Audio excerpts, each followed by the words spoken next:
So good morning, everyone. I would like to welcome everyone to January's Focus on Health Equity and Action Cyber Seminar on the recently released Chartbook on Healthcare for Veterans. This project is a collaboration between VA and the Agency for Healthcare Research and Quality. I'll make my remarks very brief so you have more time to spend with our speakers, but I wanted to explain why we thought this joint project was important to do. I came to VA about 2.5 years ago from the Department of Health and Human Services because I wanted to do more than just write and speak about health inequities. I wanted to do something about them. And VA has lots of researchers and clinicians focused on improving the health and healthcare of veterans. We are ideally situated for dealing with issues of equity. And we have tons of data on veterans in our system to support equity interventions. However, one gap I observed is that we have less information about the 60% of veterans not enrolled in our system. These might be veterans who come in and out of our system as their needs and insurance changes over time. These might be veterans who have left VA because they were not satisfied with the care they got here. But mostly I think these are veterans who simply don't know if VA care is right for them. I think we have a duty to help all veterans, and so we should have awareness of the health and health care of those not under our care at this time. Next slide.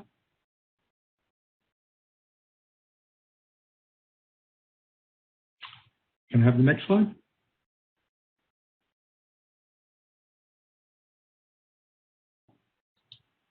I'm sorry, Dr. Moy, which slide are we supposed to be on right now? Yep. I'm sorry, slide number 3. Yeah, so we are. Okay, I'm sorry. Okay, I guess I simply don't see that. Coming from the Department of Health and Human Services, I knew exactly where to turn to for help to understand issues related to access, quality, and disparities in care that can help us help the veterans better. The Agency for Healthcare Research and Quality produces an annual report to Congress on the status and progress of quality and disparities in healthcare in the U.S.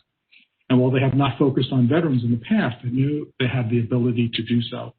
So I reached out to Dr. Jeff Brady, our first speaker, and his center that produced the annual National Healthcare Quality and Disparities Report, and was thrilled when they agreed to help us. Dr. Brady was a Navy physician and then a Rear Admiral in the Public Health Services Commission Corps, and he is now the director of the Center for Quality Improvement and Patient Safety at AHRQ. He will be followed by Dr. Abby Woodroffe, who led the team at Impact International that produced the Chartbook under the direction of AHRQ. While she is not old enough to have worked on the first National Healthcare Quality and Disparities Report, we do not hold that against her. Staff at Impact have, however, worked for decades on these reports. And then finally, our discussant, next slide, please,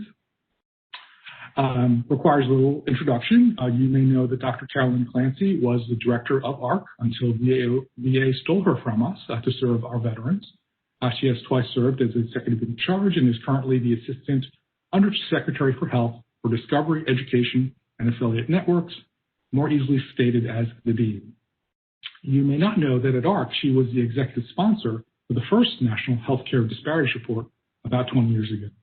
And with that, I'm going to have you turn the ball over to our first speaker, Dr. Jeff Brady.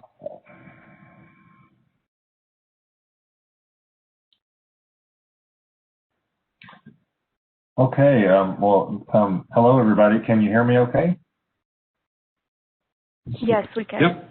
Oh, thank you for that. Okay, well, thank you, Dr. Moy. I am so pleased to be with you today to share this overview of AHRQ's program and discuss our collaboration with the Veterans Health Administration's Office of Health Equity. I am also encouraged that the issues of health and healthcare equity are thankfully receiving more and more attention.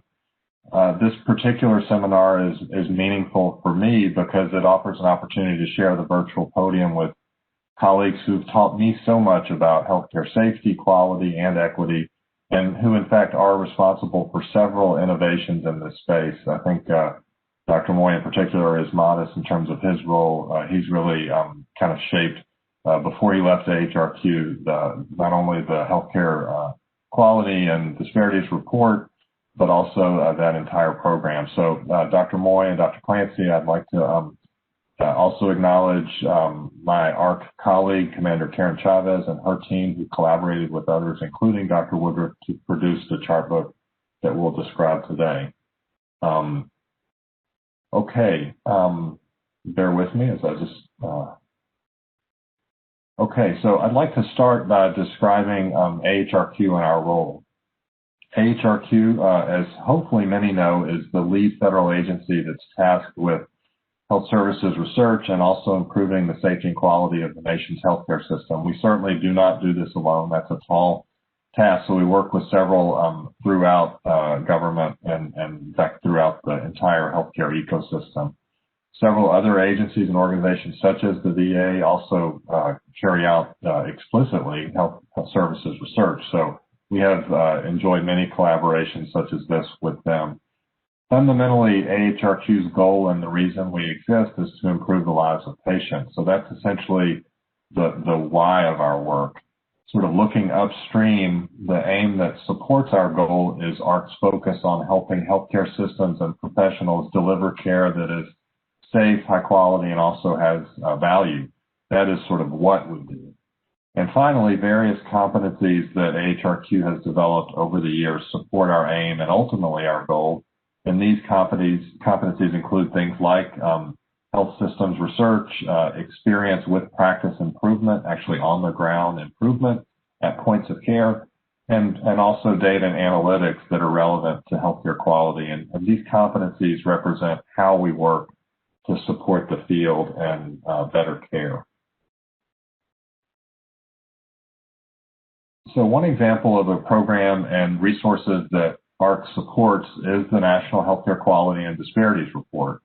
The NHQDR is an annual report to Congress that's required by AHRQ's authorizing legislation, and the overarching purpose is to describe the status of healthcare quality and disparities in the United States.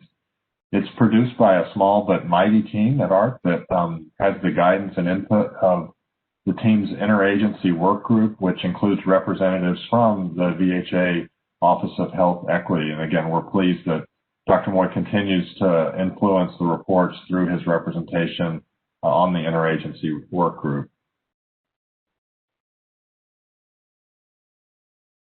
So how is this report unique? The NHQDR draws from multiple data sources in an effort to focus attention on the overall status and trends of healthcare quality and disparities.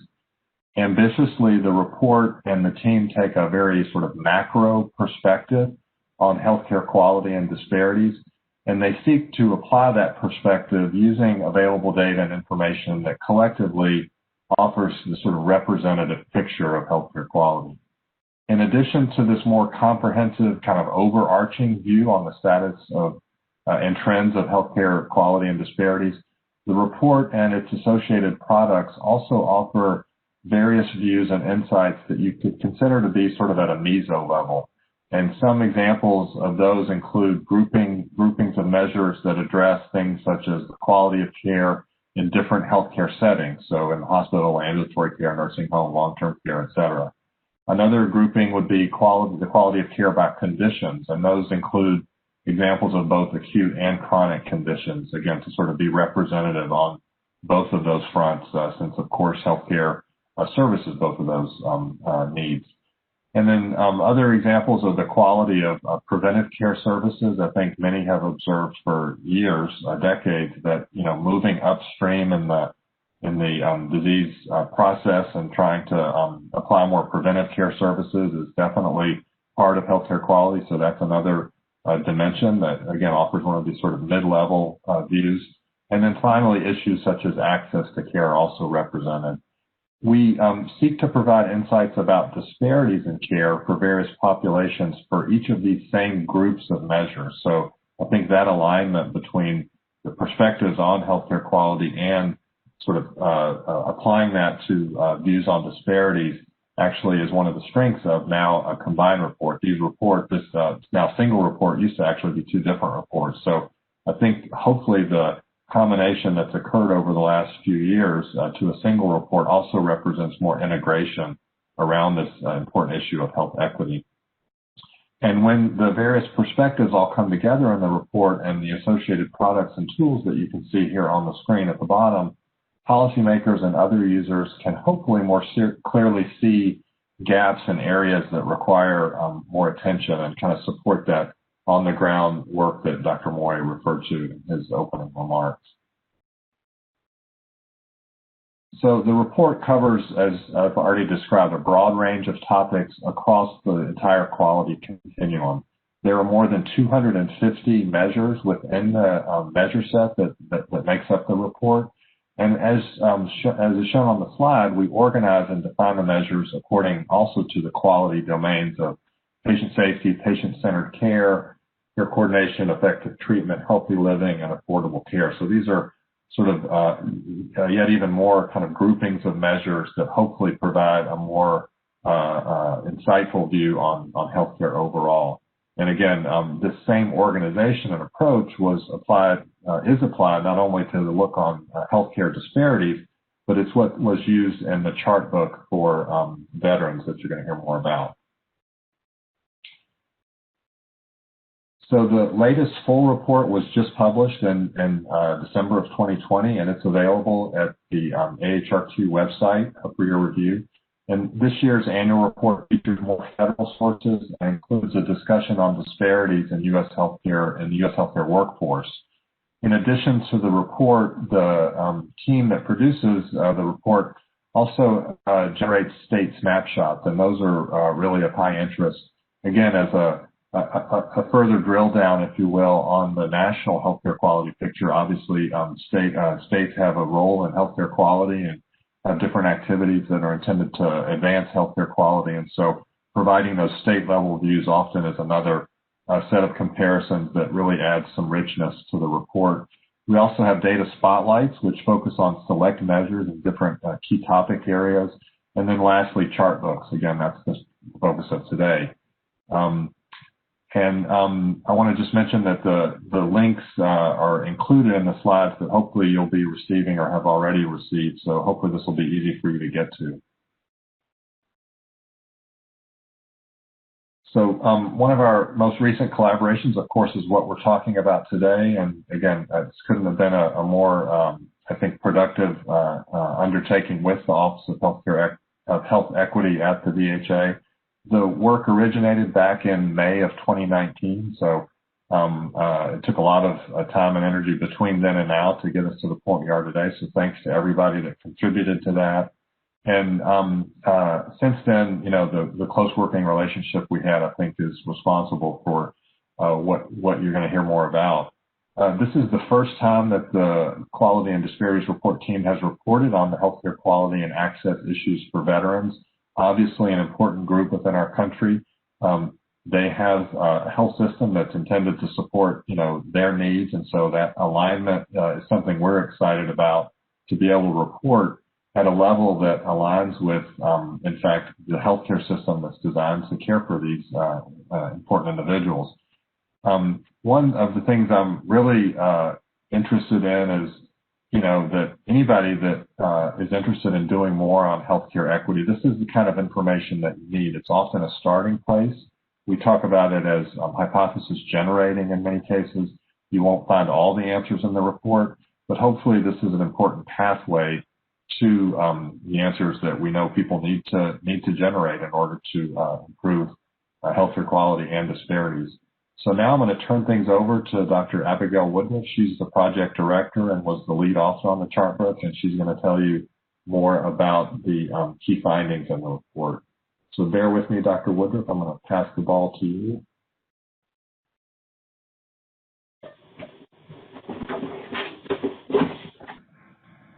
Thank you, Dr. Moy and Dr. Brady, for the introduction.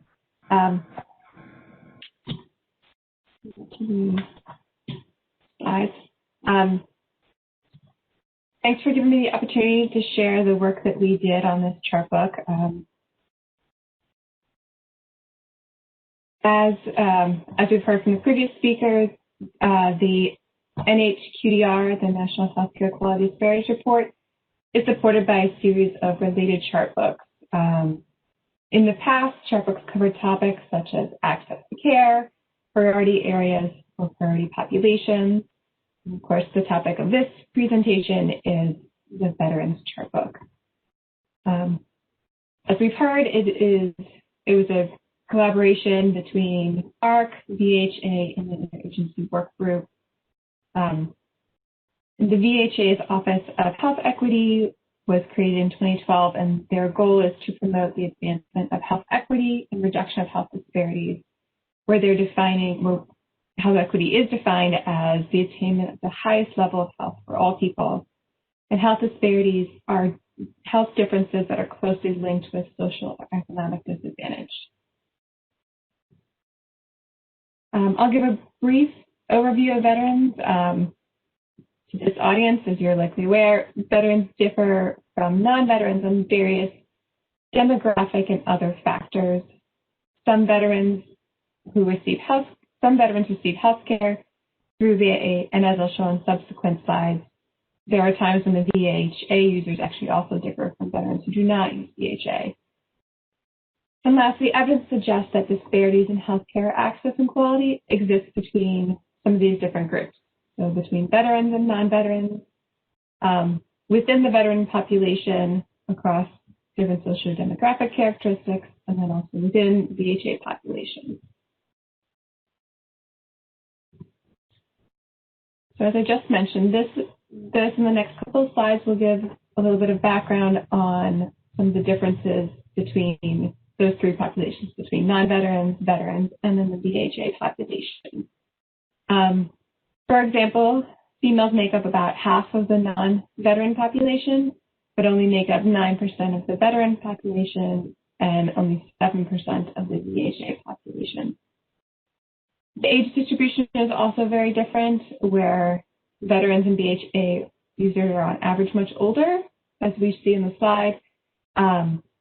Nearly half of the non-veteran population is 18 to 44 years old, whereas the veteran and VHA users are slightly more than 50%, or right around 50%, 65 and older.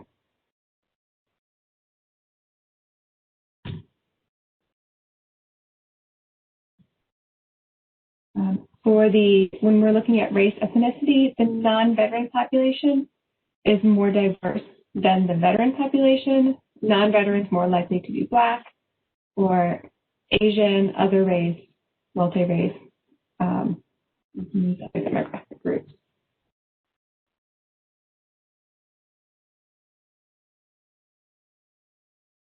We also looked at where veterans and non-veterans lived in terms of rural and urban location. The non-veteran population is about 20% rural. However, a quarter of the general population and over 1/3 of the VHA users, they live in rural areas. And then in terms of disability, the veteran population has about twice the percentage of individuals with a disability than the non-veteran population. You can see a difference between 14% and almost 30%.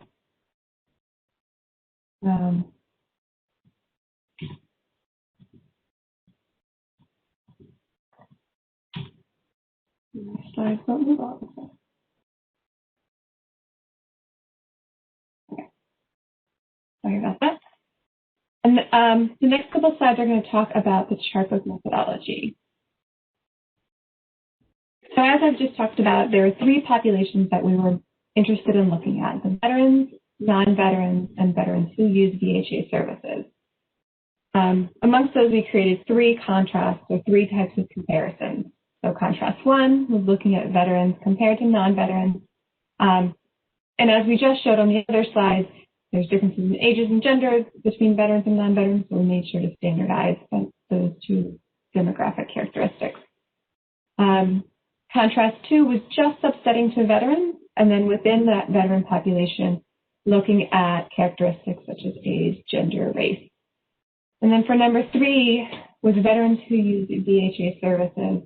And again, this was just looking at that population, but looking across different characteristics.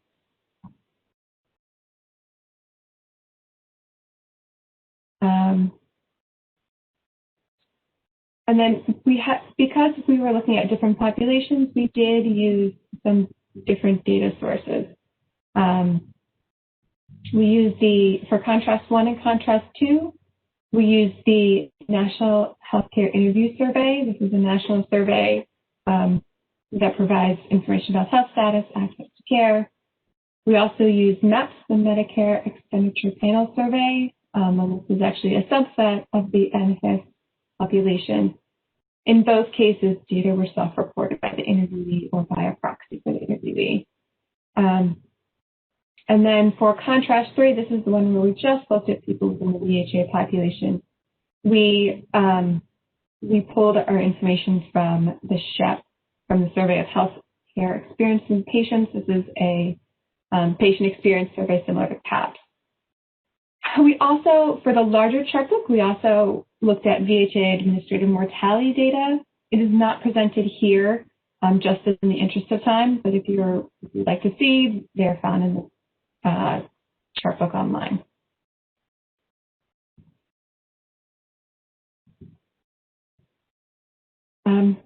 The data that we received from AHRQ, CDC, or VHA were already aggregated. However, we did perform some analytics to prepare the data so that we could compare across the different measures and across the different data sources. The first thing we did was to align the metrics so that higher rate is better. We also determined the reference group for each of the comparisons. Please note that not all comparisons were conducted for all measures. They varied by data source. Some data sources didn't have certain information. And then also there were some limitations in terms of sample size and number of responses.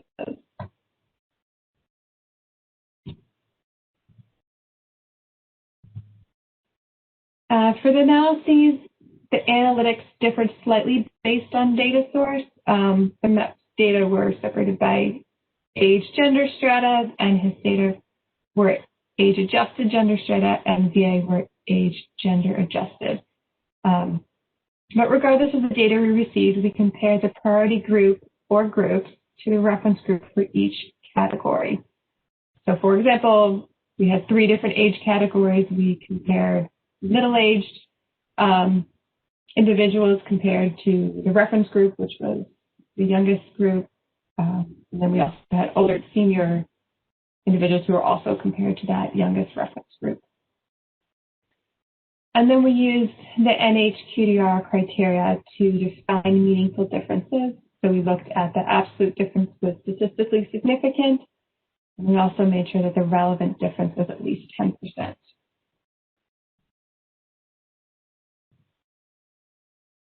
So now on to the findings.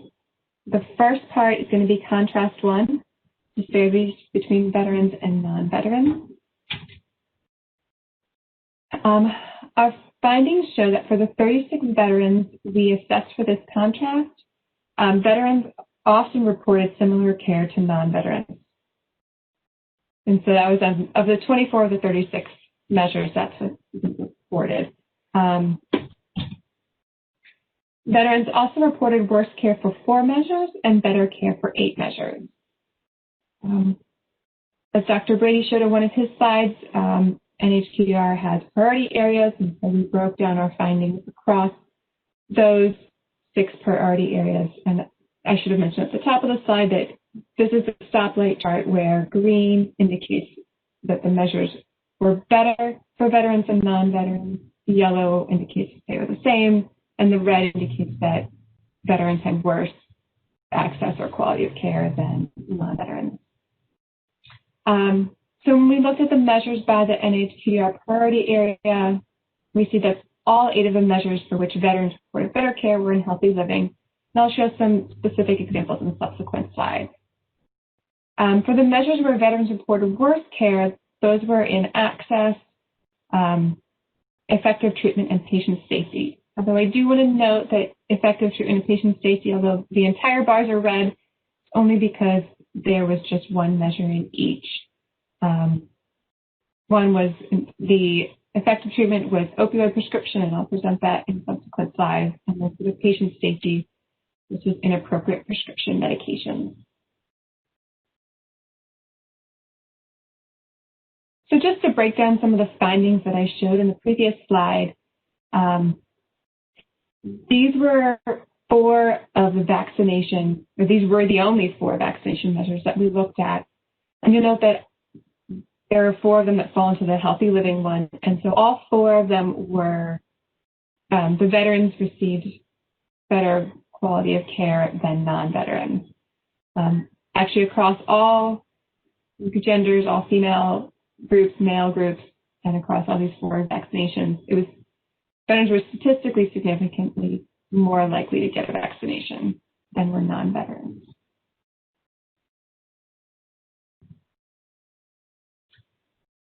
And then we also looked at 3 different screenings: blood pressure, cholesterol, and glucose. Across these, while the numbers always indicate that veterans receive better quality of care, it was only statistically significant for the male population. Part of it is that there are sometimes small differences within female veterans versus female non-veterans, but also it was also due in part to the small sample of female veterans for some of these surveys.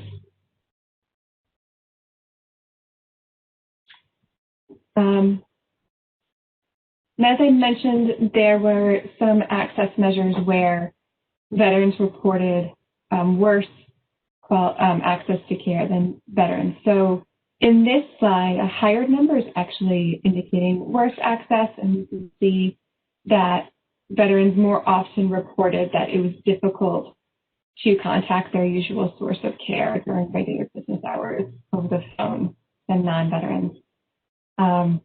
It was pretty consistent across groups and significant for the males 18 to 44, also the males 45 to 64.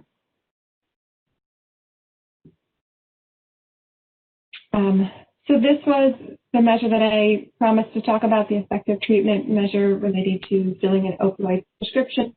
Again, a higher number here actually indicates worse quality of care, and veterans reported more often filling an opioid prescription than non-veterans in most of these age gender categories. They're significant except for the youngest female category and the oldest male category.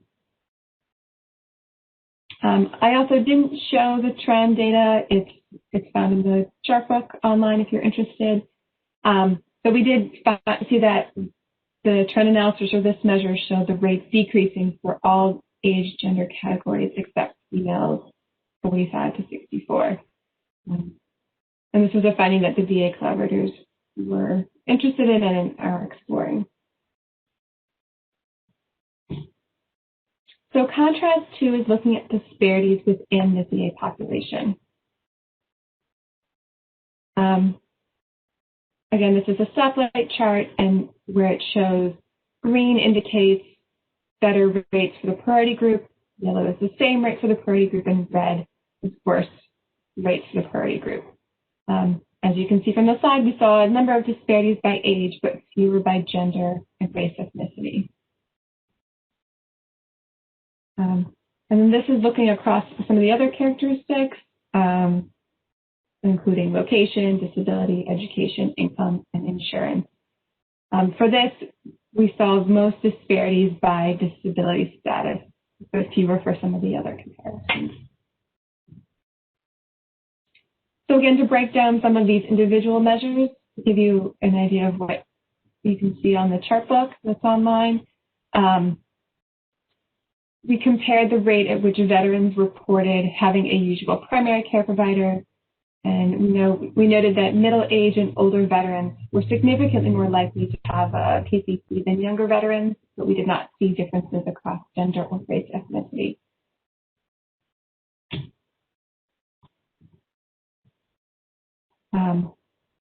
And we looked at some of these other categories, and although there was a 7 percentage point difference between limited and non-limited activity status, it was not statistically significant. We did not see differences by education and income either. We also looked at veterans who indicated dental visit in the past calendar year. And we saw a significant difference by middle-aged and older veterans more likely to have a dental visit compared to younger veterans, and no statistical differences across the other groups.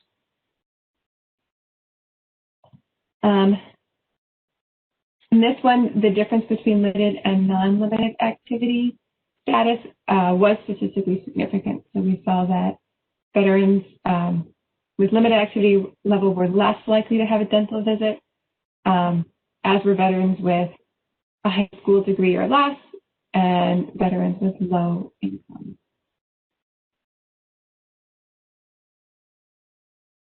So the last contrast is looking at just within the VHA population across the various characteristics. So this chart is similar to what we looked at for contrast 2. And some of the findings are also similar when we're looking at the general VA population versus the VHA user population. We found that middle and older age VHA users were more often had better care than younger VHA users. However, different from contrast 2, we did find some more discrepancies between females and males, and there were some differences by education.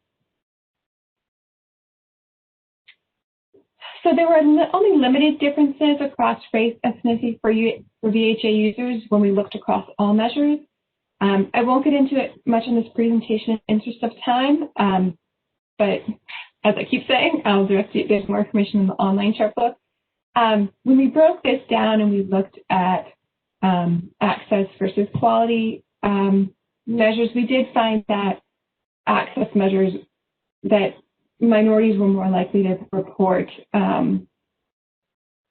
differences in access measures, whereas quality measures were pretty similar across all race ethnicity groups. I should also note that these comparisons showed in this slide and the previous one were among VHA users using the SHEP measures, which is, as I mentioned, access and quality of care. VHA is also working on a report that assesses disparities in process and outcomes of care in VHA, but that has not been put out yet. So to highlight a couple of measures that we looked at, one was whether VHA users got an appointment as soon as they needed. And as there's been a pattern across a lot of these measures, older and middle-age veterans, or VHA users, report they're more likely to get an appointment. Females were statistically less likely to report getting an appointment as soon as needed. There's no difference by education. VHA users, when looking at all race ethnicity, all of them indicated they're significantly less likely to get an appointment as soon as needed compared to non-Hispanic white users. And then the second measure we looked at, or we're presenting here, was follow-up from provider's office after they ordered a blood test, x-ray, or other test. Similar to what we saw, middle age and older age VHA users reported that they were more likely to receive follow-up. Females reported less, and actually VHA users with less than high school were more likely. We looked at that same measure across the different race ethnicity categories.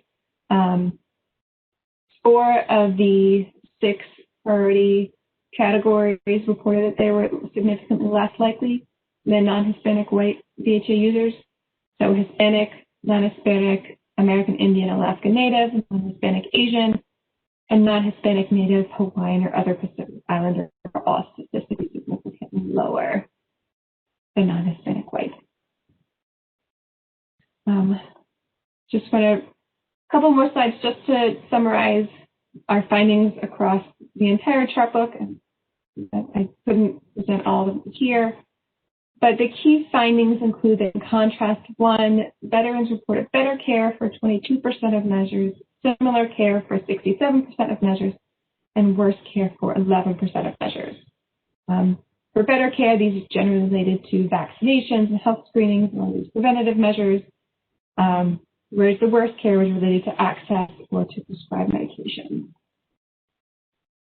When looking for contrast 2, when looking just within the veteran population, we most often saw disparities across age and disability status, where middle age and older veterans more often had better care when compared with younger veterans. And also veterans with activity limitations were more often reporting worse care than veterans with no activity limitations.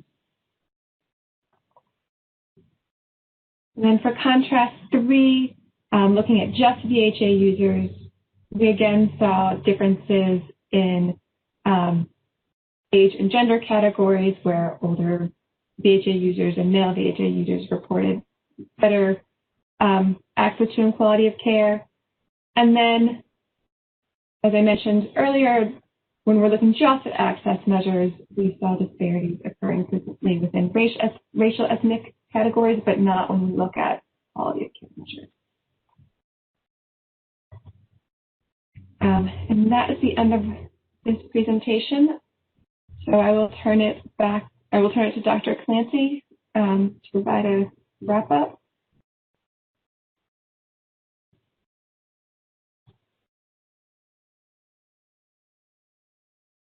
That should work. Good afternoon, everyone. I cannot tell you how much I've been looking forward to this cyber seminar today. And Drs. Woodroffe, Moy, and Brady, you did a terrific job. Especially Dr. Woodroffe, you were both clear and gave people a sense of what a challenge it is with all this data to hit the key compelling messages. I did see one question in the chat box about, are these different or the same as CMS measures? I do want to assure you that we're on a path at VHA that CMS, VA, DOD, and so forth will be using the same measures. That's about as much as I can tell you about it right now because it's all very much under construction, but I think an important development. You know, on a personal level, this meeting today joins together career experiences and policy issues that are very, very important to me. First, I'm really thrilled about VA's partnership with AHRQ. As you have already heard, the project came together in about 18 months, a pace which I think is actually record-breaking for the two government organizations. But I also see it as evidence of dedication and commitment to both VA and AHRQ to eliminating disparities in care. Second, healthcare equity is an issue I have long been passionate about. As the AHRQ director, Dr. Moy said, it was my privilege to oversee the agency's extensive health services research on this issue, as well as the agency's annual report to Congress. And in fact, that annual report came about as a result of a research study we had funded, which was really, really easy for people to understand, and the Congress took action pretty rapidly. Here at VA, I've had the chance to learn how disparities play out in a large healthcare system, and importantly, how they impact healthcare outcomes for our nation's veterans. My knowledge has deepened and my appreciation has grown for the health services researchers focusing on both disparities at both AHRQ and VA. So what I want to focus on now is where do we go from here? So the Chartbook is a really important and promising start as we move forward. I was looking back at some presentations I'd made when I was AHRQ, and I found a slide that caught my attention. This was to a group of physician assistants in a sort of premier program for physician assistants at Wake Forest. And what I was focused on there was patient-centered communication and health literacy. And towards the end of that, I outlined 3 key points. First is that neighborhood solutions are the key for achieving the elimination of healthcare disparities. I'm from Boston, and there's a very famous politician, many of you are way too young to remember, Tip O'Neill, but I will simply say that he was, one of the things he's remembered for saying all the time is all politics is local. Well, it turns out a lot of healthcare is local as well. And the reason this is so important is that many causes of disparities and priorities for addressing those vary across the country. And I think addressing disparities in a meaningful way will require community-based projects and solutions. And to say that communication is vital, you can't overstate that. And a compelling case really comes from our current pandemic. As many experts have observed, the pandemic has served to amplify pre-existing disparities in care among the general population, and would they be right about that? The same is true among the veteran population, with studies showing veterans of color more likely, 2 to 3 times more likely, to test positive for COVID. The good news, if we can call it that, is that among veterans, we have seen no significant differences in mortality. The footnote there, for those of you who are very interested in the details, is in general, we're looking at in-hospital mortality, right? Because we don't have an easy way to track any veterans if they're not in the hospital. I expect that we will learn and know more about that over time. But in terms of real-time information, it's all about hospital admission. At the same time, listening sessions with veterans as well as supporting veteran service organizations reveal a pretty troubling lack of clarity and information about COVID, from how to reduce risk to whether it's safe to get a vaccine. And I think the vaccine issue is especially sensitive given our history for many minority communities. And the need for customized messaging for veterans from their local VA came across loud and clear. You know, I like to say that before this pandemic, VA was a bit of a loose federation.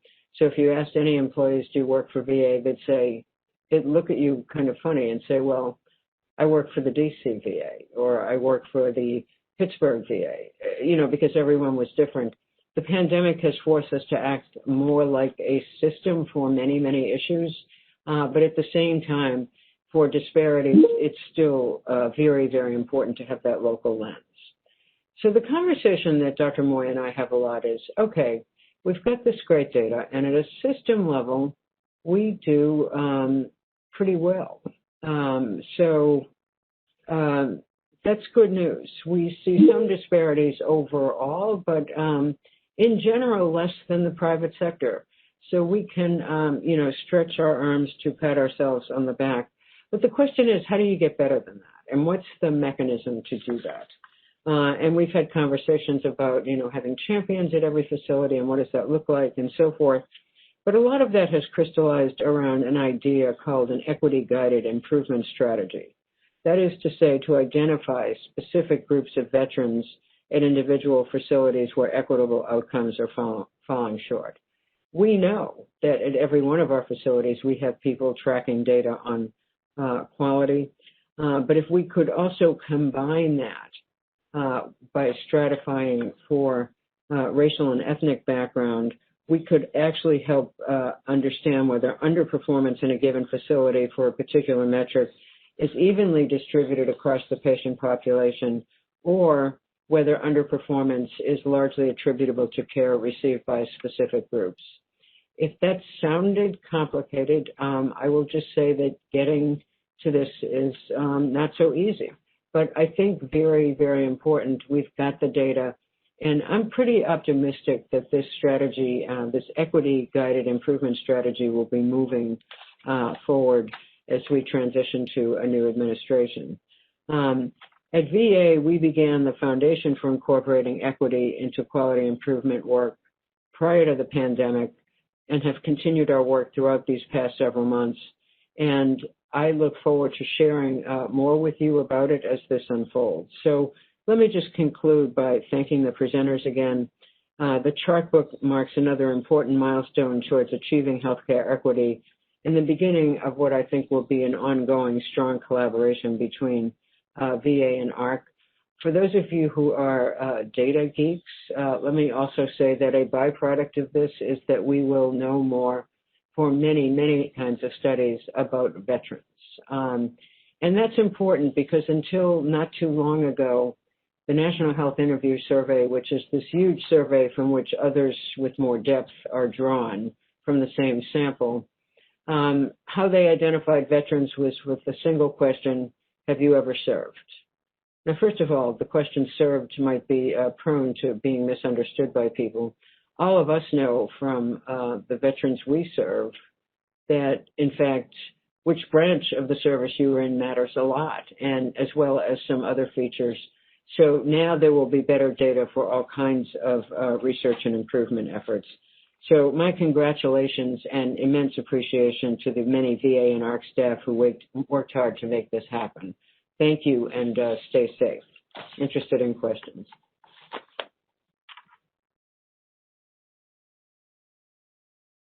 All right. Thank you, Dr. Clancy, and thank you, Dr. Woodroffe and Brady. We have a few questions lined up here. This question, I believe, refers to Dr. Woodroffe's presentation. Is this all veterans or only those who receive VHA care?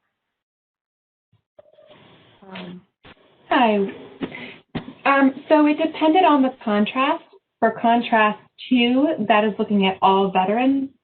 Contrast 3 is looking at VHA users. So we looked at both.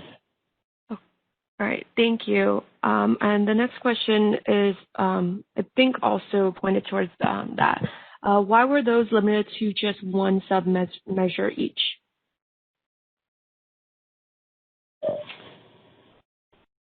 Why were they limited to one sub-measure? I'm not sure I fully understand that question. What's meant by a sub-measure? Well, in the meantime, we'll give someone time to follow up on that. Okay. I'll just move on to the next question. Are all these bar charts showing worse, same, better based on simple statistical significance? If N was 150,000 total, not balanced, fairly small differences could be statistically different. What were N's? Yeah, no, that's a great question. And it varied by data sources. Like I said, there were 3 different data sources, MEPS, NHIS, and SHEP. SHEP had I believe it was a larger sample size than NHIS. NHIS is about 90,000. I believe SHEP is a little bit more than that. MEPS is about 30,000. But these are across everybody, not just within the veteran population. Within MEPS, which I said was the smallest sample size, I think the number of veterans was about 7,000. In terms of, did we just look at statistical significance? We did not just look at it. In the methodology section, we can get a little bit more detail, but we checked for statistical significance, but we also required that there was a relative difference of at least 10%. So that was hopefully to accommodate differences based just on large N. Right, thank you. So our next question is, do you have data on disparities in advanced care planning completion, palliative care, and or hospice enrollment? I'll answer that question in terms of the Chartbook. We did not analyze those types of measures. I'll defer to others in terms of what measures they have outside the Chartbook. Hi, this is Jeff Brady. I'll just say, in general, in the broader National Healthcare Quality and Disparities report, we do have measures that relate to those topics. I think data availability is always the challenge when we look at special populations like the VA in this case. So our interest is in reporting as much as is available. So we do have those in the broader report, the measure set, but I think, as you heard, not for the VA.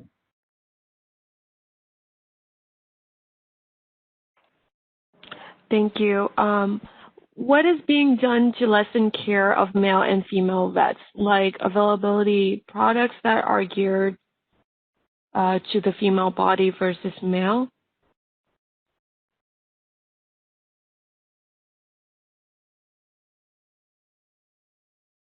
This is Dr. Clancy. I will say, under the direction of Dr. Patty Hayes and her team, there's a lot that's being done. I think it's pretty self-evident that, say, going back 10 years when we started to have more and more women veterans enrolled in our system, that it became rapidly clear that we built a system for men, right? So even issues about which exam rooms were big enough to do public exams and things like that were pretty tricky. But over the years, with lots and lots of training and, frankly, the relentless determination of Dr. Hayes and her colleagues, we have seen improvements.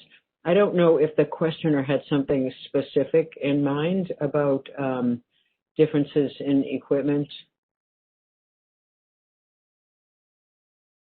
The only example that pops into my brain relates to prosthetics, where we have a very focused research initiative focused on foot prostheses for women who, by the way, just don't want to wear one pair of shoes all the time.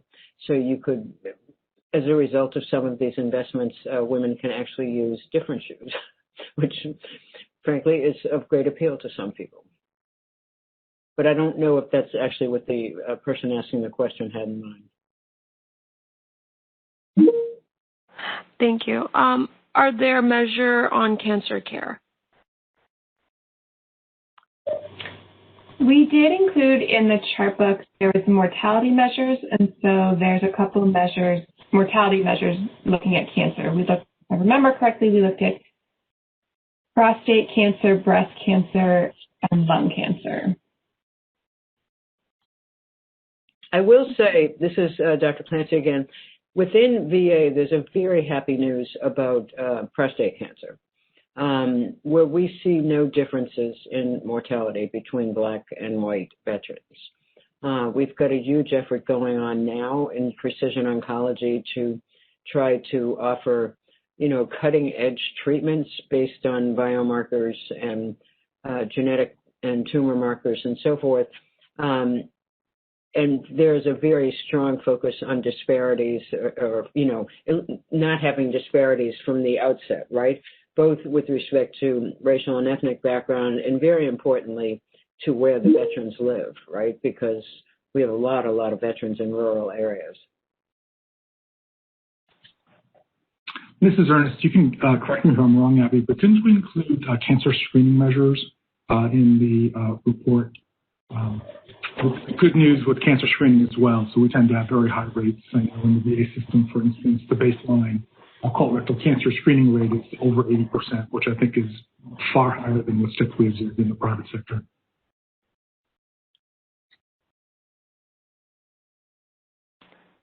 Thank you. Our next question is, I'm curious about the AHRQ use of the term gender. When in use, they were referring to sex. Is there any thought of being more precise in terminology and concurrently highlighting the need to gather, analyze data about both sex and gender identity? So just very simply, we follow the current federal standards, and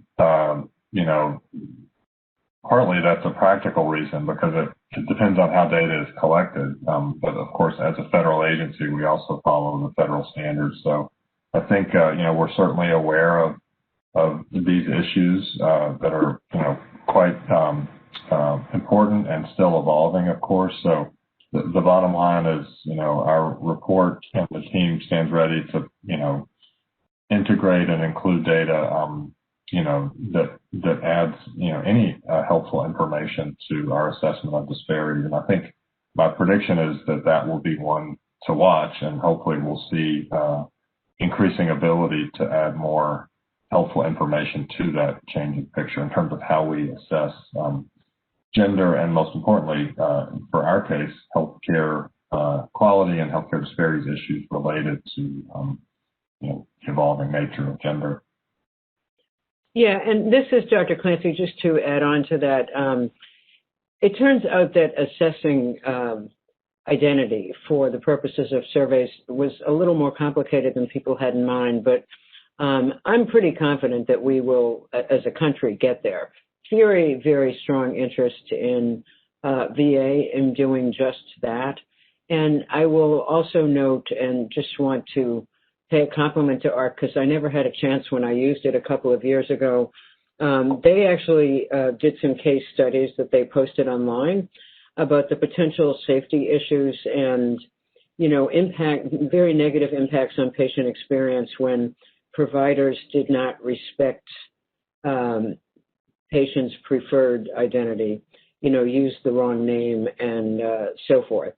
So we certainly have been trying to work that out in our system. I am not 100% current on where this stands in terms of our transition to Cerner, but certainly a priority for VA for sure. And this is Ernest. I can't not do a shout out to some of the work that we're doing, not looking at the transgender population, but looking at the LGBT population. So we don't have that information systematically within VA. And so we also have looked to outside data sources. And so over on National Health Interview Survey, there's a Veterans Health website now. And there are dozens and dozens of measures that have been stratified now by veteran, non-veteran status, but also by sexual minority, sexual majority status. It might be of interest to the audience. Thank you. For those of us that are data geeks, where can we view the actual data?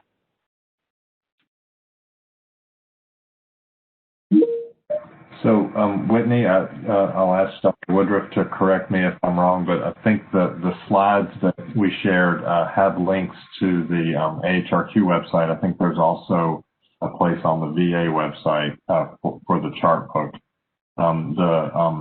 So hopefully those links will be accessible to all of the users in the presentations. All right, thank you. Next question is, how do you define equity?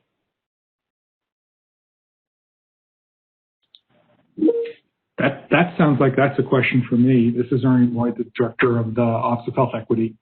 And we define equity very broadly. So we are looking to ensure that all veterans, regardless of their demographic or social determinant situation, can receive high quality health care and achieve comparable health outcomes. That's how we look at the concept of health equity.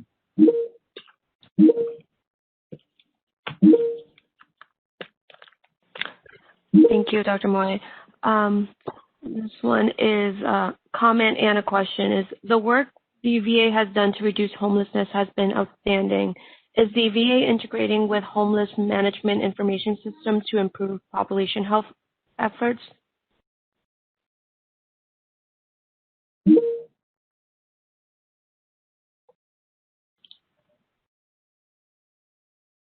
So this is Ernest, and I'll say that, in general, separate from this Chartbook, which was not able to drill down to a population like that, we do work with the homeless office and we work with other offices in VA to try to elevate the role of social determinants, both the identification of social determinants as well as addressing the social needs that are identified through those different screeners.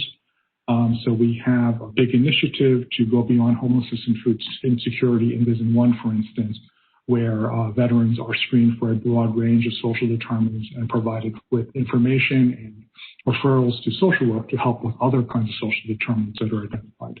We do appreciate that this is a very high priority for the VA. Great, thank you. So we have 1 minute left. I just have time for one more question. So what kind of formal ongoing diversity training, particularly implicit bias, do stakeholders receive?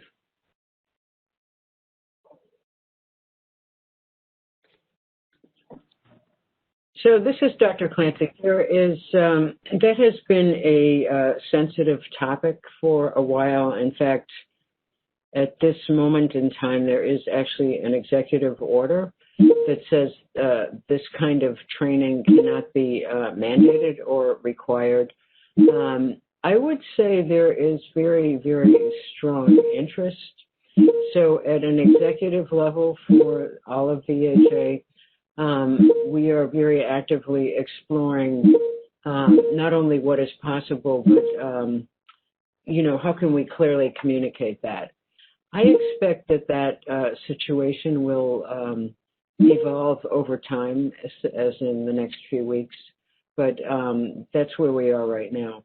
It is very, very hard to imagine that implicit bias doesn't affect a huge amount of what we do in healthcare.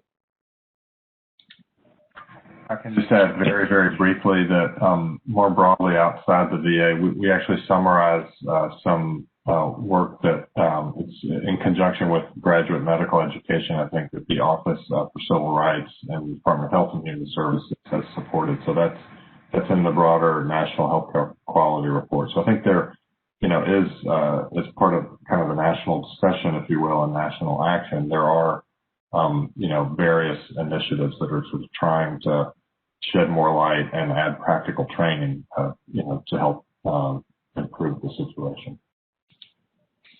And this is Ernest. So we have some training that's posted on the Office of Health Equity website that relates to implicit bias. We can't require people to take it, but we do make it available.